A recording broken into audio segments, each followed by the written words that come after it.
ASI adalah makanan terbaik untuk bayi. ASI mudah dicerna oleh usus bayi, serta mengandung nutrisi lengkap dan antibodi sehingga mampu mencegah bayi dari berbagai penyakit. Namun, ada kalanya ibu tidak bisa menyusui bayi secara langsung, baik karena masalah pada payudara, bayi sulit menyusu, atau karena ibu yang tidak selalu bersama bayi.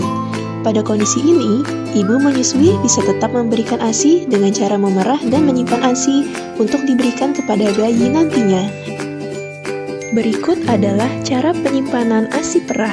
Yang pertama, selalu simpan ASI perah dalam botol kaca atau kantong ASI dengan label BPA free yang bersih, steril, dan berpenutup rapat. Beri label di semua wadah ASI dengan data nama anak, tanggal, dan jam ibu memerah. Urutkan ASI dari tanggal yang paling lama berada di depan ke tanggal yang paling baru berada di belakang untuk menghindari ada ASI yang kadaluarsa. Jangan menyimpan ASI di wadah hingga penuh. Sisakan seperempat ruangan kosong pada wadah penyimpanan ASI karena ASI akan mengembang saat didinginkan. ASI perah yang akan segera diberikan tidak perlu disimpan di lemari pendingin. ASI perah yang akan digunakan di atas 4 hari harus dibekukan. Namun sebelum itu, simpan dahulu di lemari pendingin selama 30 menit.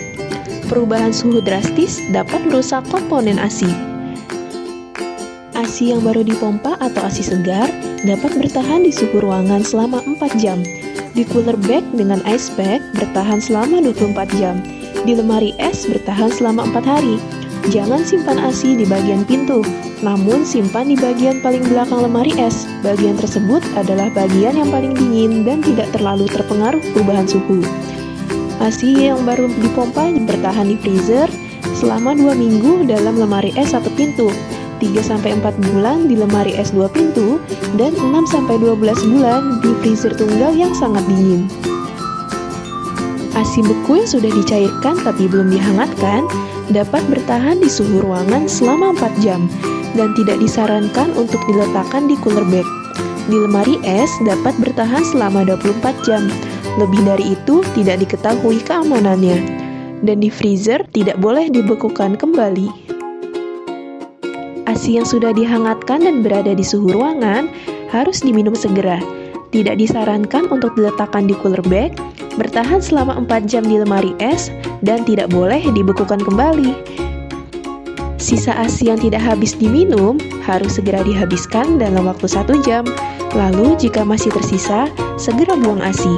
ASI tersebut juga tidak boleh diletakkan kembali ke dalam cooler bag, lemari es, maupun freezer. Berikut adalah pengaturan pemberian ASI perah. Yang pertama, gunakan ASI yang paling dahulu disimpan. Lihat catatan jam dan tanggal pemerahan ASI. Pilih ASI yang lebih dulu diperah dan gunakan secara berurutan dari jam dan tanggal perah paling awal. Misal ada tanggal 4, 5, dan 6, maka gunakanlah dulu ASI yang diperah pada tanggal 4. Jika ingin menghangatkan ASI beku, maka simpanlah dahulu selama 24 jam di lemari es sebelum dihangatkan. Tujuannya adalah agar ASI perah beku dapat mencair secara bertahap. Perubahan suhu drastis dapat merusak komponen ASI. ASI dingin dapat langsung dihangatkan. Hangatkan ASI dengan penghangat elektrik. Jika tidak tersedia, rendam kantong ASI ke dalam wadah berisi air hangat. ASI perah tidak boleh dihangatkan dengan air mendidih, direbus, atau dengan microwave. Jika ASI sudah dirasa hangat, maka goyang perlahan kantong ASI agar cairan di atas yang berisi lemak bercampur dengan cairan di bawah. Gunakan segera ASI perah yang telah cair. Sisa ASI yang tidak habis diminum bayi harus segera dibuang dalam waktu 1 jam, karena ASI tersebut sudah mengalami proses pertumbuhan bakteri. Dan jangan gunakan ASI yang berbau asam. Berikut merupakan media pemberian ASI perah. Yang pertama, sendok. Pemberian ASI menggunakan sendok cocok bagi bayi yang kebutuhan ASInya masih sedikit. Menyuapi ASI menggunakan sendok harus dilakukan secara perlahan agar tidak tumpah dan membuat bayi beresiko tersedak. Yang kedua, botol susu.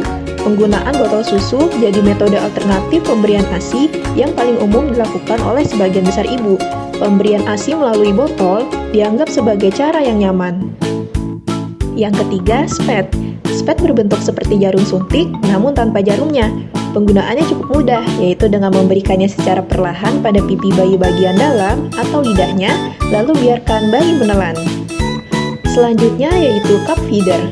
Cup feeder merupakan gelas khusus yang didesain untuk memberikan ASI. Biasanya cup feeder terbuat dari plastik yang aman. Menyusui dengan alat ini bisa membantu bayi belajar melatih koordinasi menghisap dan menelan karena bayi mengecap-ngecap sendiri ASI yang ada di dalam cup feeder tersebut. Selain itu, bayi bisa mengontrol sendiri seberapa banyak ASI yang masuk ke mulut. Berikut mitos seputar pemberian ASI. Bayi sakit seperti diare tidak boleh diberikan ASI. Apakah benar? Faktanya, bayi yang sedang sakit perlu terus diberi ASI. ASI mengandung antibodi untuk membantu proses penyembuhan ketika sakit. Bila sulit menyusui secara langsung, maka bayi dapat diberikan ASI perah. Ibu menyusui tidak boleh makan ikan karena akan menyebabkan ASI menjadi amis. Apakah benar? Faktanya, makanan yang dikonsumsi ibu tidak mempengaruhi aroma ASI. Ikan sangat dianjurkan untuk ibu menyusui, sebab ikan mengandung protein dan asam lemak yang dibutuhkan oleh ibu. ASI yang ditemukan berbau amis disebabkan karena cara penyimpanan ASI perah yang kurang tepat. Kualitas ASI tidak baik jika bentuknya encer. Apakah benar? Faktanya, tekstur ASI memang tidak kental. Setelah dipompa, penampakan lemak atau formik ASI akan naik ke atas dan bagian berairnya atau hide milk berada di bawah. Saat masih bagus, ASI perah akan mudah bercampur jika dikocok secara perlahan. Sementara jika terlihat serpihan atau bongkahan-bongkahan mengapung setelah dikocok, kemungkinan besar ASI perah sudah rusak dan sebaiknya dibuang saja. Ibu positif COVID-19 tidak boleh memberikan ASI. Apakah benar? Faktanya, COVID-19 tidak menular melalui pemberian ASI. Bayi tetap boleh diberikan ASI asal tidak disusui secara langsung, melainkan dalam bentuk ASI perah. Kontaminasi atau penularan didapatkan ketika ibu menyusui bayi secara langsung.